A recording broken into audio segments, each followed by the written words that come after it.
Entrar en una librería es empezar un viaje y cada librería es un viaje en sí misma. Siempre las librerías han sido espacios para encontrar a los demás y para resistir en tiempos de tempestad. Desde la España de Franco a la dictadura de la Junta Militar Argentina. Hoy, en Señal Literaria, el hombre que viajó medio mundo para reconstruir el mapa de las librerías, Jorge Carrión.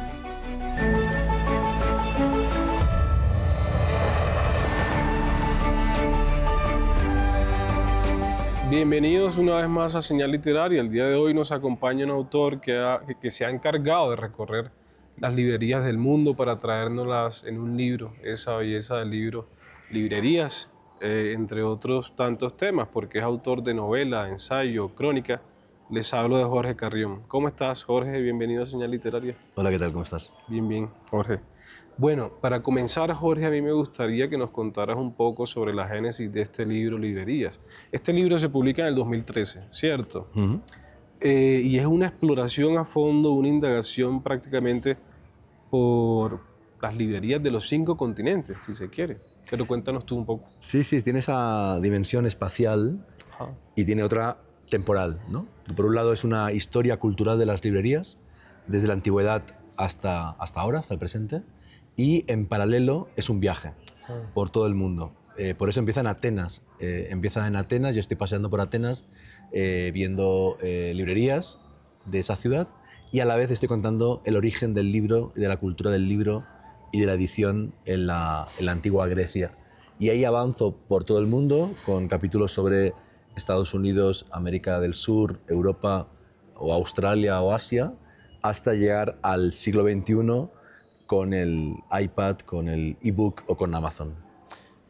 Jorge, estaba pensando en que no son muy usuales quizás estos libros un poco totalizadores en la medida en la que abarcas tú los 5 continentes. ¿Cómo fue el hecho de pensar precisamente el objetivo del libro en lo que abarca en su conjunto? Pues mira, es verdad. O sea, yo siempre he pensado en términos globales, internacionales, de algún modo totalizadores.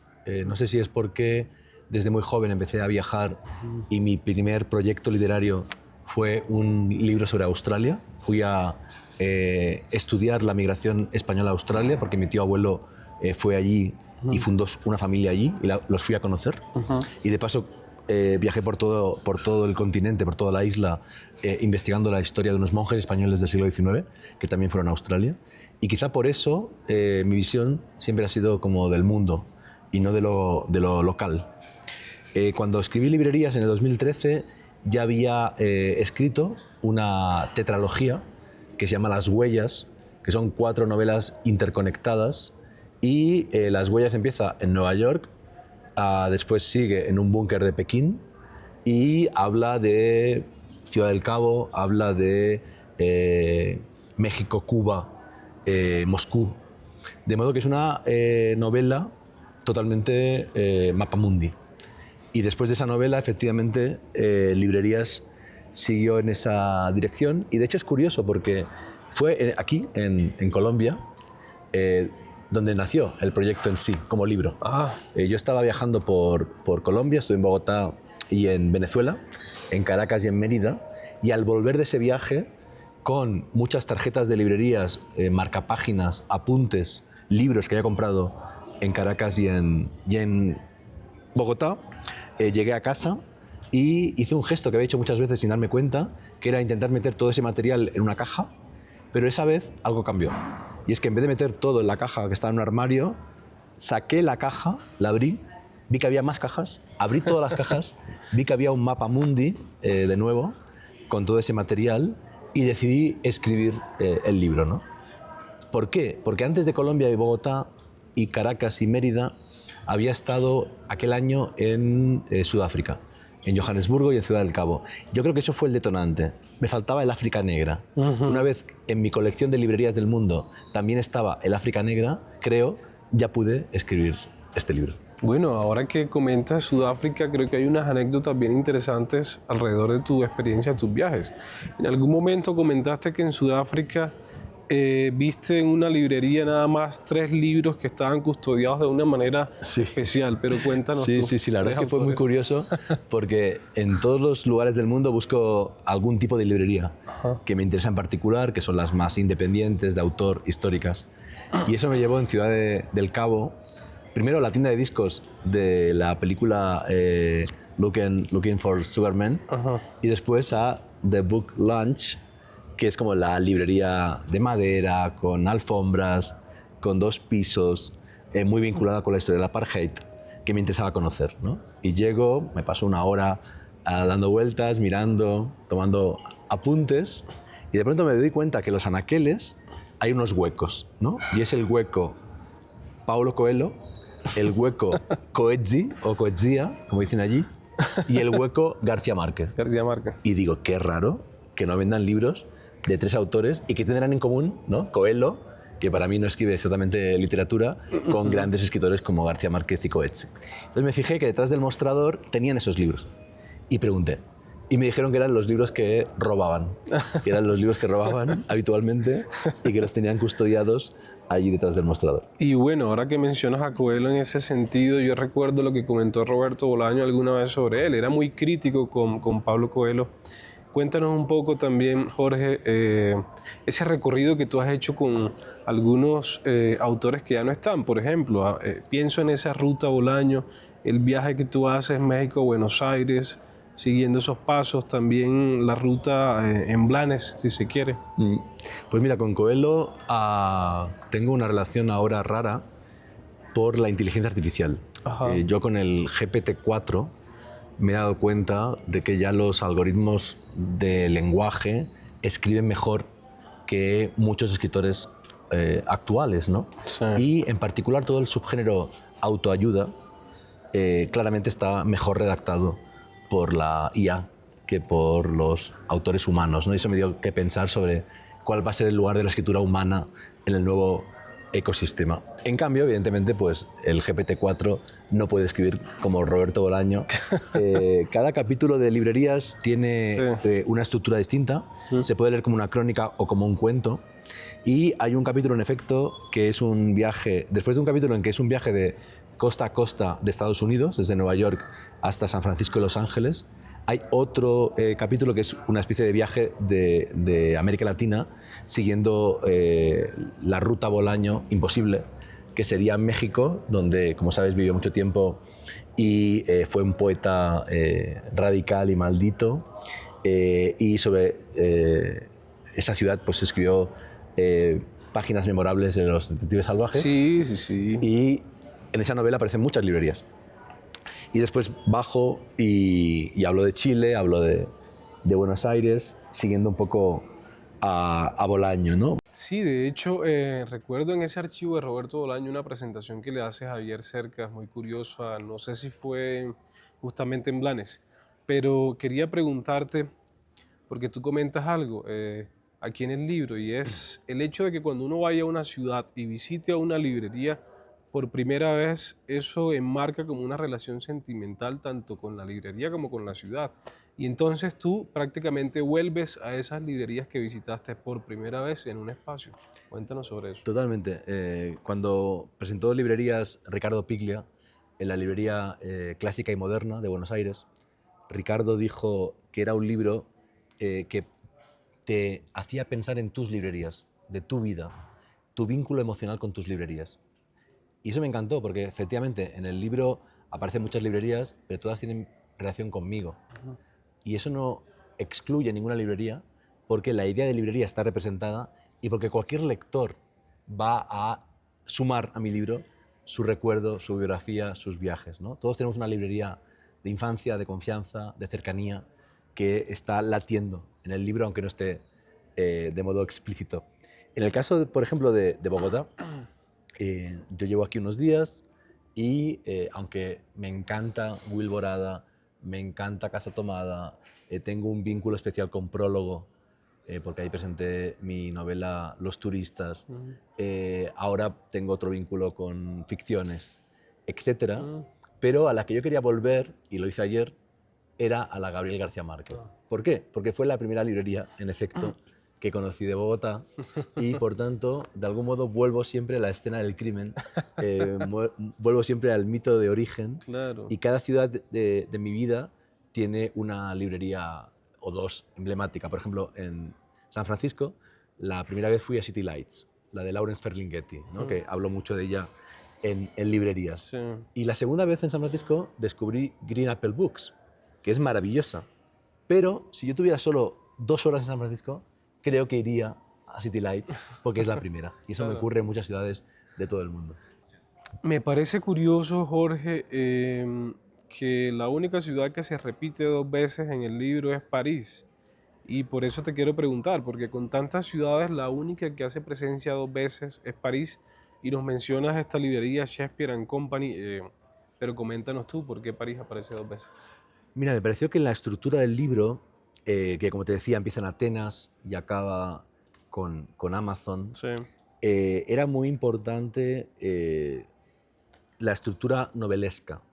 El libro se puede leer como un ensayo, como una crónica, también como una novela de formación, porque sí, habla de mi vida como lector y mis viajes, pero también se puede leer como una novela de no ficción sí. y por tanto está muy pensado cómo articular los materiales Mm. para que se pueda leer como un conjunto armónico. Y me parecía que París es la capital del siglo XIX, según Walter Benjamin, pero también en parte del siglo XX en clave de librerías. Sí. Hay muchas importantes en Nueva York, pero no tantas como en París. Y me parecía que el hecho de que Shakespeare and Company tenga 2 vidas tan distintas, una con su fundadora Sylvia Beach, otra con quien se apropia del nombre y la reinventa, que es George Whitman, me parecía que era interesante primero hablar de el París del cambio del siglo XIX al XX con su época dorada de la generación perdida, Hemingway, etc.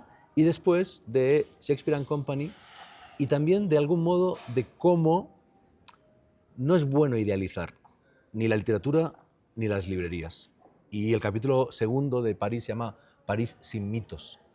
Y ahí también hablo de Tánger, porque Tánger es un mito literario increíble, pero también es un mito porque muchos autores se fueron a Tánger porque eran drogadictos y allí se podían drogar con impunidad y con facilidad, o porque eran homosexuales y tenían una tendencia de deseo de chicos jóvenes y podían satisfacer ahí su deseo, ¿no? Entonces, lo que hago es, por un lado, mitificar París como yo mitifiqué París cuando era joven, y después desmitificar París o Tánger, pero en verdad para desmitificarme Ajá. en ese hilo que te decía de novela de formación.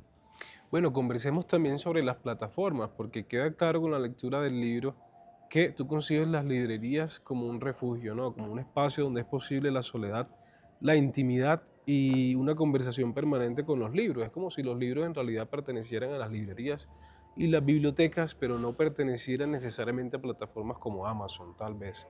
Coméntanos un poco sobre eso y porque se siente también quizás que cuando se hacen compras por estas plataformas, como que se pierde un poco la historia de cada libro, como que uno no está en contacto con el pasado y los antecedentes de cada libro. Totalmente. Yo hablo en librerías y en mi siguiente libro sobre el tema, que se llama Contra Amazon, Ajá. sobre el hecho de que cuando en Amazon te llega un libro, ese libro está en una caja que es igual que si te llegan unos zapatos, Sí. ¿no? Y esa caja no tiene historia. Esa caja es anónima, porque en Amazon les da igual los libros. En cambio, si tú compras un libro en una librería, te acuerdas dónde la compraste, cuándo lo compraste y quizá si lo empezaste a leer allí en una cafetería al lado, ¿no? Hay una memoria emocional del libro, una trayectoria que une el punto donde lo compras y tu biblioteca en tu casa. Y en tu biblioteca, como una memoria externa, tú recuerdas ese viaje o esa librería, ¿no? Me interesa mucho esa dimensión emocional de la cultura del libro, que no está en las plataformas. En librerías hablo de Jeff Bezos, que hizo un curso de fin de semana de librero No. para entender el negocio y para poder llevar a cabo su idea, que era vender libros por internet, porque hizo un estudio y vio que había un nicho de mercado, ¿no? Se vendían ya bicicletas o balones de fútbol y ropa, pero no libros, ¿no? Y hablo de eso porque me parece que es importante que la gente esté informada y después decida si compra o no compra en Amazon, ¿no? O sea, mi libro Contra Amazon en verdad no es realmente contra Amazon ni contra nada. Es una voluntad de dar datos, dar información, dar ideas para que después cada lector se posicione en sus compras, porque son compras micropolíticas. Cuando tú decides comprar un libro en una librería independiente, en una librería de cadena o en Amazon, estás tomando una decisión de carácter político. Además que el libro se ha vendido bastante en Amazon. Bueno, es que, claro, yo escribo un libro, le vendo Ajá. los derechos de reproducción a mi editorial Claro, y no le voy a decir dónde tiene que venderlo, ¿no? claro, claro, Pero sí que es verdad totalmente. que varios lectores de contra Amazon, que lo compraron en Amazon, me dijeron que era el último libro que habían comprado en Amazon. El último libro que habíamos comprado. Bueno, Jorge, yo sé que tú tienes también una pasión por las librerías raras y eso el que lo ha leído pues lo sabe, es como manifiesto. Cuéntanos tú cómo ha sido esa experiencia de encontrar librerías raras. ¿Qué has encontrado ahí? ¿Por qué han sido raras? Mira, yo creo que soy una especie de mezcla entre coleccionista de librerías y detective de librerías, Sí. ¿no? En el caso de Book Launch en Ciudad del Cabo, había como un misterio, un caso que resolver, que era por qué había 3 autores que sus libros no estaban en la librería. Y en general busco eso, ¿no? Busco lo particular, busco lo que me va a permitir contar una historia. Ujú. Porque Librerías es un libro en el cual intento encontrar un equilibrio entre las ideas y las historias. Es decir, un equilibrio entre el ensayo y la crónica, ¿no? Es un ensayo narrativo o una crónica que ensaya y por tanto tiene que haber ideas y hay teoría literaria, hay historia de literatura, hay teoría del turismo, pero también hay historias. Y donde encuentras historias, sobre todo, es en las librerías raras, ¿no? Por ejemplo, Shakespeare and Company de París Mm. es una librería que cuando estaba vivo George Whitman y alojaba a escritores en su librería, porque tú podías trabajar unas horas y vivir en la librería, pues evidentemente una librería donde vive gente es una librería donde va a haber historias, ¿no? Entonces he ido buscando, evidentemente también librerías más normales para entenderlas en su arquitectura o su diseño, pero también librerías excepcionales en las cuales pasan cosas raras e interesantes, ¿no? Y en general tiene que ver con la personalidad de un librero o de una librera, con su magnetismo, con su capacidad de generar comunidad. Lo que hace, por ejemplo, en la pandemia, una pequeña librería cerca de Barcelona, sus libreros se fueron a una casa en la montaña porque no tenían página web, Ujú. no podían vender libros y de pronto reciben un email con un mensaje de un cliente que les dice: hemos recogido entre todos, creo que eran 8.000 euros, no queremos que cerréis, Ujú. que sepáis que este dinero es a cuenta de compras futuras, Ujú. ¿no? Ese tipo de historias son las que me interesa coleccionar, buscar, investigar para librerías, para contra Amazon o para mi cabeza, porque me he vuelto una persona obsesiva que ya no Obsesiva. sabe por qué está coleccionando historias, ¿no? Pero de pronto, por ejemplo, tengo una serie de televisión que se llama Book Lovers, Sí. que se puede ver en la plataforma Caixa Forum Plus. Claro, de pronto, historias que yo pensaba que ya no podría contar encuentran su camino, su lugar en Book Lovers, o me comisarían una exposición y cuento la historia en esa exposición. De modo que está bien seguir coleccionándolas más allá del libro. Bueno, y también sé que te fuiste en busca de la mítica librería Mundo, no, la librería de la que hablaba García Márquez, regentada en su momento por este personaje también un poco fantasmagórico español, justamente el sabio catalán Ramón Viñes. Pero bueno, cuéntanos tú esa historia que tiene un tinte un poco cómico, porque claro, pues encontrarla en físico no necesariamente, pero cuéntanos tú. Claro, bueno, la historia es que soy un loco de las librerías y antes de que en Google estuviera todo, no era fácil saber si estaba abierta o no estaba abierta. Y me confundí, o sea, me envió un mensaje Juan Gabriel Vázquez cuando dije que iba a viajar por Colombia, me habló de la librería Mundo y yo pensé que estaba abierta, me pasé todo un día buscándola, sin éxito evidentemente, pero en el libro me permite hablar de algo muy obvio y es que todas las librerías son virtuales Ajá, y todos los libros son virtuales, porque aunque haya una dimensión física del libro, lo que importa es la lectura, que es mental, ¿no? sí. Entonces ese contraste entre la dimensión física de la cultura y la dimensión virtual de la cultura me parecía interesante trabajarla y ahí pues García Márquez y esa anécdota me lo permitieron. Y bueno, algo tiene en particular esta edición de Galaxia Gutenberg y es que ya se siente un punto final a esta indagación tuya de las librerías, Jorge, porque quizás con la versión anterior de Anagrama, pues uno podía sentir además como un poco de tristeza por el panorama, pero acá ya prácticamente tú saldas las deudas y dices que ya, Bueno, es que hace ya 13 años que lo escribí, sí, 12 que lo publiqué, se ha publicado en 15 idiomas. Incluso como se ve en la solapa, lo ha leído Margaret Atwood. Ya no puedo llegar más arriba Es ni más verdad. lejos. Irene Vallejo también. Que Irene Vallejo lo leyó antes de escribir El infinito en un junco y le fue inspirador. De modo que, bueno, creo que ya ha acabado la aventura y que esta es la edición definitiva. ¿Qué tiene de nuevo? Tiene un prólogo de Roger Chartier, que para mí es un maestro, un epílogo mío, que como tú dices es más optimista, porque ahora hay un gran momento de las librerías y lo reflejo, hablo de la pandemia, de TikTok, de la IA, pero también de ese momento de apertura y de futuro.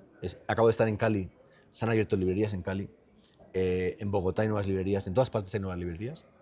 Hay un archivo fotográfico nuevo también y después revisé todo el libro, hice fact-checking, hice verificación de datos y para mi sorpresa y mi alegría descubrí que la mayor parte de las librerías que yo menciono en la edición original siguen abiertas y algunas han expandido, tienen sucursales.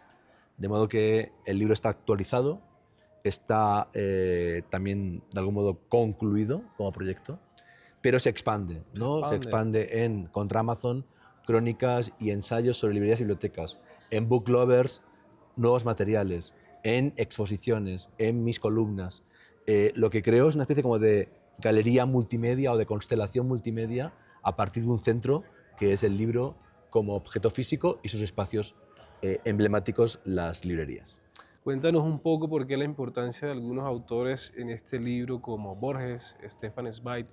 Tú mencionas a Borges y varios cuentos importantes que pasan por el hecho de ser librero y de las librerías. Pienso en ese gran cuento, por ejemplo, del hombre que lo retiene todo en su memoria, Funes el Memorioso, o el libro de arena, si se quiere. Cuéntanos tú un poco sobre eso.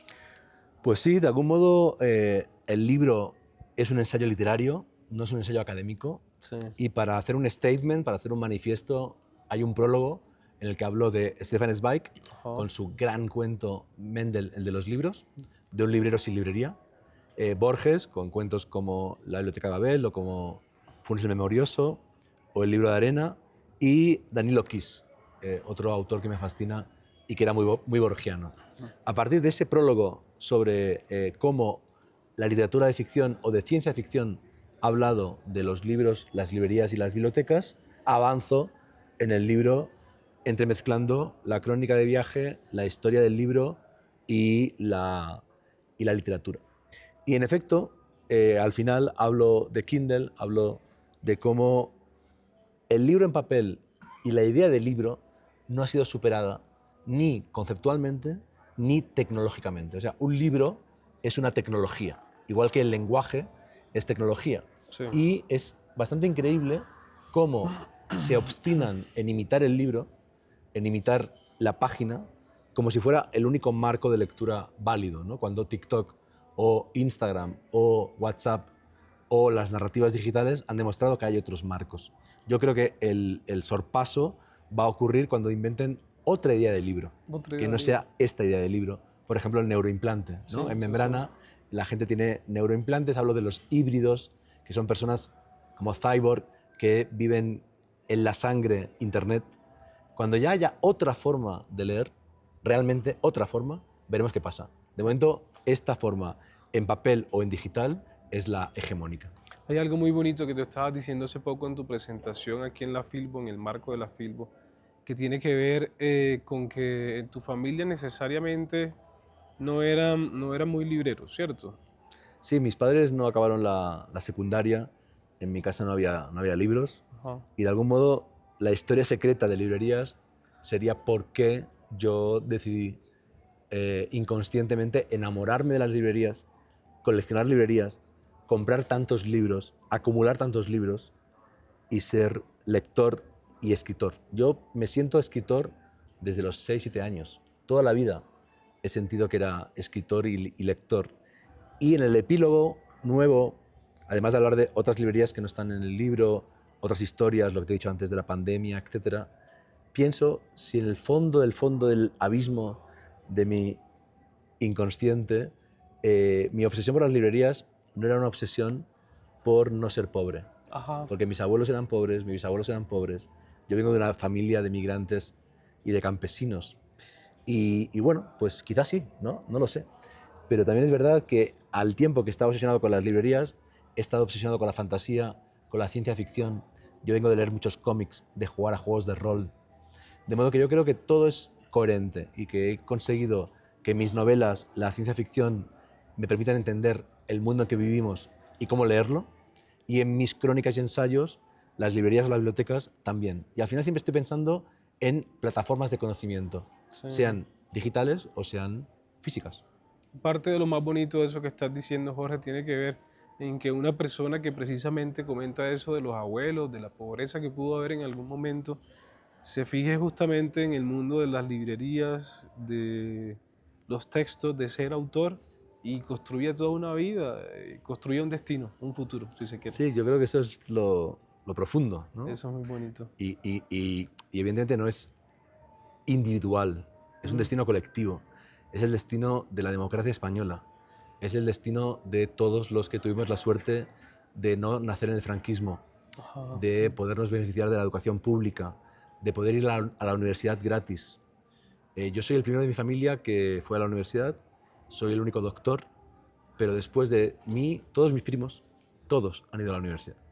Bueno, Jorge Carrión, gracias por estar acá en Señal Literaria. Este espacio seguirá siendo tu casa para cuando vuelvas acá a Colombia, a la televisión pública. Gracias a vosotros.